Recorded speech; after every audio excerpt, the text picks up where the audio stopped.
حضرت دانیال علیہ السلام کے کئی اور واقعات بھی مشہور ہیں جو ان کی حکمت، صبر اور اللہ پر کامل یقین ہے۔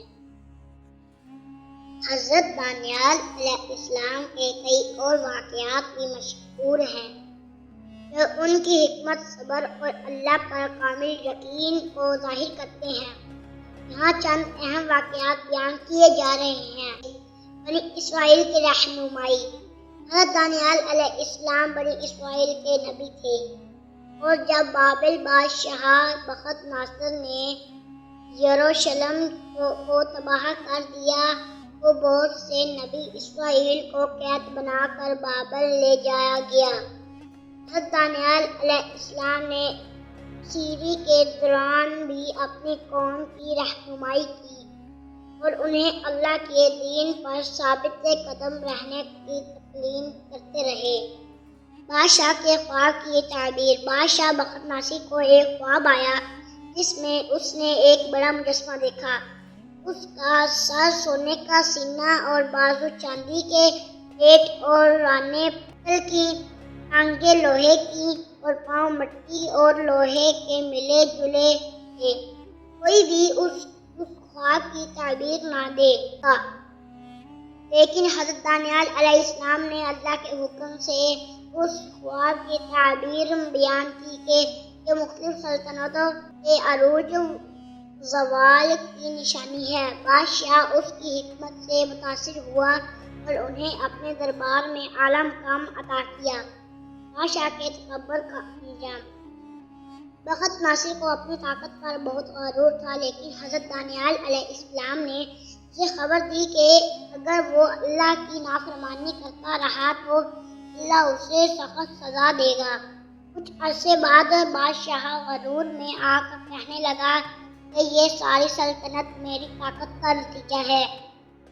اسی وقت اللہ نے اس پر عذاب نازل کیا اور وہ اپنی عقل کھو بیٹھا۔ کئی سالوں تک وہ جنگل میں جانوروں کی طرح رہتا رہا، اور جب اس نے توبہ کی تب جا کر اللہ نے اس کی عقل بحال کی۔ شیر کے غار کا معجزہ۔ یہ واقعہ پہلے بھی بیان ہوا، لیکن ایک اور بادشاہ دارا کے دور میں بھی ایسا ہی ہوا۔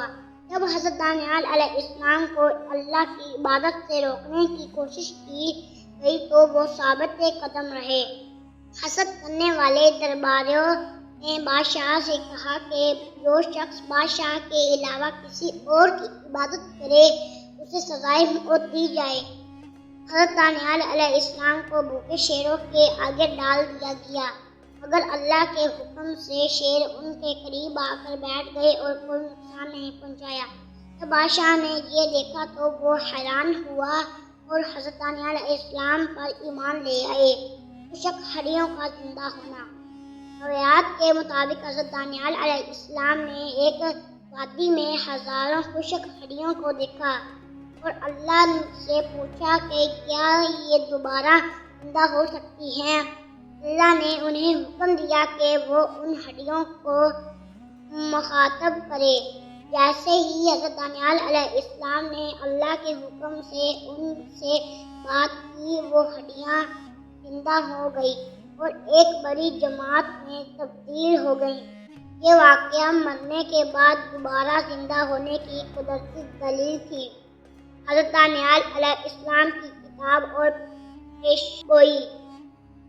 حضرت دانیال علیہ السلام نے کئی پیشگوئیاں کیں جن میں مختلف بادشاہوں کا زوال، آنے والے نبی عیسیٰ علیہ السلام کی آمد اور مستقبل میں کئی بڑے واقعات شامل تھے۔ حضرت دانیال علیہ السلام کی دفین۔ کہا جاتا ہے کہ حضرت دانیال علیہ السلام کا جسم کئی سالوں تک خراب نہیں ہوا۔ جب مسلمان ایک علاقے میں پہنچے تو وہاں کے لوگوں نے بتایا کہ انہوں نے حضرت دانیال علیہ السلام کا جسم ایک صندوق میں محفوظ کر رکھا ہے، اور جب بھی قحط آتا ہے تو وہ اس صندوق کو باہر نکال کر بارش کی دعا کرتے ہیں، جس سے بارش ہو جاتی ہے۔ مسلمانوں نے اس روایت کو ختم کرنے کے لیے حضرت دانیال علیہ السلام کو عزت کے ساتھ دفن کر دیا۔ تاکہ ان کے جسم کی بے حرمتی نہ ہو۔ نتیجہ: حضرت دانیال علیہ السلام کی زندگی ہمیں سکھاتی ہے کہ اللہ ہمیشہ اپنے نیک بندوں کی حفاظت کرتا ہے اور آزمائشوں میں صبر اور استقامت دکھانے والا کو کامیابی عطا فرماتا ہے۔ ان کی کہانیاں ایمان کو مضبوط کرتی ہیں اور ہمیں سچائی اور صبر کی راہ پر چلنے کی ترغیب دیتی ہے۔